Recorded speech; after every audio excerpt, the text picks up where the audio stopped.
Covid ಲಸಿಕೆ Covishield ಅನ್ನ ಆರೋಗ್ಯ ಕಾರ್ಯಕರ್ತರಿಗೆ ನೀಡುವ ಕಾರ್ಯವನ್ನ ಇನ್ನೆರಡು ದಿನಗಳ ಕಾಲ ಮುಂದುವರಿಸಲಾಗಿದೆ.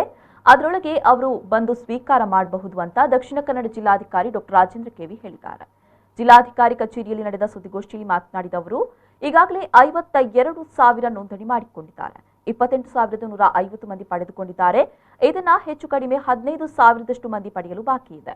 ಬೆಂಗಳೂರು ಬಿಟ್ಟರೆ ಮಂಗಳೂರು ನಂತರದ ಸ್ಥಾನದಲ್ಲಿದೆ. ಈಗಾಗಲೇ ಎರಡನೇ ಹಂತದ ಲಸಿಕೆಯಲ್ಲಿ 8,507ರಲ್ಲಿ 3,000ದಷ್ಟು ಮಂದಿ ಲಸಿಕೆ ಪಡೆದುಕೊಂಡಿದ್ದಾರೆ. ಉಳಿದವರು ಕೂಡ ಆದಷ್ಟು ಬೇಗನೆ ಉಚಿತವಾಗಿ ಪಡೆದುಕೊಳ್ಳಬಹುದು.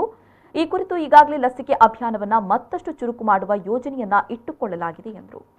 ನಮ್ಮ ಜಿಲ್ಲೆಯೊಳಗೆ ಟೆಕ್ನಿಕಲಿ ಸ್ಪೀಕಿಂಗ್ ಕೆಲವೊಂದು ವಿಷಯಗಳಲ್ಲಿ ನಮ್ಮಲ್ಲಿ ಹೈಯೆಸ್ಟ್ ನಂಬರ್ ಇದೆ. ಯಾಕೆಂದರೆ ನರ್ಸಿಂಗ್ ಕಾಲೇಜಸ್ 26 ಕಾಲೇಜ್ ಇದ್ದು ಫಸ್ಟ್ ಇಯರ್ ಸ್ಟೂಡೆಂಟ್ಸ್ಗಳು ಇನ್ನೂ ಬಂದಿಲ್ಲ. ಫೈನಲ್ ಇಯರ್ನವ್ರಿಗೆ ಎಕ್ಸಾಮ್ಸ್ ಅವೆಲ್ಲ ಇದೆ. ಕೆಲವೊಬ್ಬರು ನಮ್ಮಲ್ಲಿ ಈಗ ಡಾಟಾ ಎಂಟ್ರಿ ಮಾಡಿರೋದು ಕೂಡ ನಮ್ಮಲ್ಲಿ ಏನಾಗಿದೆ, ಒಂದು ಮೆಡಿಕಲ್ ಕಾಲೇಜಲ್ಲಿ ವರ್ಕ್ ಮಾಡ್ತಾ ಇರ್ತಾರೆ, KPM ಬೇರೆ ಕಡೆನೂ ಹಾಸ್ಪಿಟಲ್ಗೆ ಹೋಗ್ತಾ ಇರ್ತಾರೆ, ಪ್ರೈವೇಟ್ ನರ್ಸಿಂಗ್ ಹೋಮ್ ಮಾಡಿರ್ತಾರೆ, ಪ್ರೈವೇಟ್ ಕ್ಲಿನಿಕ್ ಮಾಡಿರ್ತಾರೆ.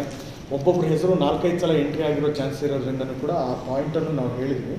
ಅರೌಂಡ್ 45,000 ಜನ ಇರೋದ್ರೊಳಗಡೆ ಭಾಳಷ್ಟು ಜನ ಆ್ಯಂಬುಲೆನ್ಸ್ ಡ್ರೈವರ್ಸು, ಕ್ಲೀನಿಂಗ್ ಮಾಡೋರು, ಅವರೆಲ್ಲರಿಗೂ ಕೂಡ ಒಂದು ಹಾಸ್ಪಿಟಲಲ್ಲಿ ಪ್ರೆಷರ್ ಹಾಕೋದಕ್ಕೆ ನಾಳೆ ಒಂದು ಮೀಟಿಂಗ್ ಕರೆದು ನಾವು ಮಾತಾಡ್ತಾ ಇದ್ವಿ.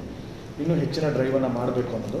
ಯಾಕೆಂದರೆ ಈಗ ಕೇರಳದೊಳಗಡೆ ನಾವು ಅಬ್ಸರ್ವ್ ಮಾಡ್ತಾ ಇರೋದು, ದೇಶದಲ್ಲಿ ಬರ್ತಾ ಇರುವಂಥ ಅದಕ್ಕಿಂತ ಜಾಸ್ತಿ ಕೇಸಸ್ಗಳು ಕೇರಳದಲ್ಲಿ ಬರ್ತಾ ಇದೆ. ನಮ್ಮ ಹೆಲ್ತ್ ಸ್ಟಾಫು ರಿಸ್ಕಲ್ಲಿ ಒಳಗಡೆ ಇರ್ತಾರೆ.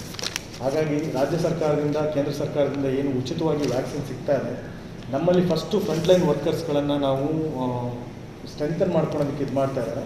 ಮಾಧ್ಯಮಗಳ ಮುಖಾಂತರ ಕೂಡ ಸೈಡ್ ಎಫೆಕ್ಟ್ಸ್ಗಳಿಲ್ಲ ಅನ್ನುವಂಥ ವಿಚಾರವನ್ನು ನೇರವಾಗಿ ಹೇಳ್ತಾ ಅವ್ರ ಹತ್ರ ಇನ್ನೊಂದು ಸಲ ರಿಕ್ವೆಸ್ಟ್ ಮಾಡ್ತಾ ಇದ್ದೀನಿ. DHO ಅವರು ಕೂಡ ತೊಗೊಂಡಿದ್ದಾರೆ, ನಾನು ತೊಗೊಂಡಿದ್ದೀನಿ, ADC ಅವರು ತೊಗೊಂಡಿದ್ದಾರೆ. ಎಲ್ಲರೂ ಕೂಡ ಏನು ಸೈಡ್ ಎಫೆಕ್ಟ್ಸ್ ಇಲ್ಲ.